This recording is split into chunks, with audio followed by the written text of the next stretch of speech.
আসসালামু আলাইকুম বন্ধুরা, আজকে আমি আর একটা ভিডিও নিয়ে চলে এসেছি আপনাদের সাথে। সুপার সল্ট উদ্ভিদ জৈব উজ্জীবক এবং জাবের জন্য আমি নিয়েছি ক্যাপসার, ইমিডাক্লোরাফিড, এমাভেক্টিন বেনজোল একত্রিতে এবং আর একটি নিয়েছি রোগ লাল 50WG।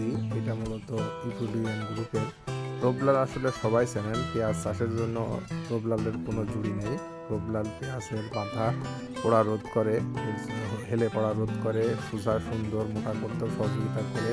যে জৈব উদ্দীপকটা দিচ্ছি এটা গাছকে মোটা করবে, ফলন বৃদ্ধি করতে সহযোগিতা করবে, আর ক্যাপসার মূলত সাহায্য করবে আপনার চাবের জন্য। দেখতে দেখতে আমি চলে আসলাম গুলিয়ে নিয়ে মাঠের দিকে। মাঠে দেখেন আমার সাগরের পেঁয়াজগুলো, এটা মূলত বুনতে হয়। আমি আমাদের কুষ্টিয়ার এই সাইডটাতে আমি প্রথম বুনেছি, তো এটা মূলত একটু আগুন বুনলে ভালো হয়। আমি একটু নাবিতেই বুনেছি, তারপরও ইনশাল্লাহ খুবই সুন্দর হয়েছে, সবাই বলছে খুব ভালো হয়েছে। তাই আপনাদের নিয়ে চলে আসলাম মাঠে। এসে আমি এই জমিতে স্প্রে করা শুরু করে দিলাম। সুন্দরভাবে আমি এটা স্প্রে করে দিচ্ছি। যারা পেঁয়াজ চাষ করেন তারা অবশ্যই লক্ষ্য রাখবেন, পেঁয়াজে প্রতি সপ্তাহে একটা করে স্প্রে করতে হবে। দেখেন এখানে পেঁয়াজের গাছগুলো অনেক সুন্দর, মোটা এবং অনেক সুন্দর হয়ে গেছে। তো দু একটা পাতা যেগুলো পুরাতন পাতা সেগুলোর মাথা পুড়ে গেছে, তাই আমি আবারও স্প্রে করছি। এবার কুয়াশার পরিমাণটা অনেক বেশি, মাটিতে পর্যাপ্ত রসও আছে, এখনও গাছগুলা সুন্দর মোটা হয়ে গেছে, এখন পেঁয়াজগুলা নামবে। এই কারণেই প্রতিনিয়ত স্প্রে করতে হবে। অনেক খরচ, অনেক পরিশ্রম এখানে হয়ে গেছে। তো এখানে আর ফাঁকি দেওয়ার কোনো সুযোগ নাই, এখন প্রতি সপ্তাহেই একবার করে স্প্রে করতে হবে। তো আমার চ্যানেলটির সঙ্গে অবশ্যই আপনারা থাকবেন, দেখবেন কী ধরনের স্প্রে করি আর আমার ফসলটি কেমন হয় সেটাও আমি জানাবো।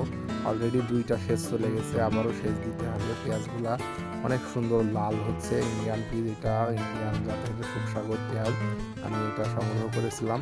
এখানে 10 কাঠা জমিতে আমি 500 গ্রাম পেঁয়াজের চারা বুনেছি এবং এর মধ্যে কিছু রসুনও দিয়েছি। মিশ্র চাষ পদ্ধতি যেটাকে বলে।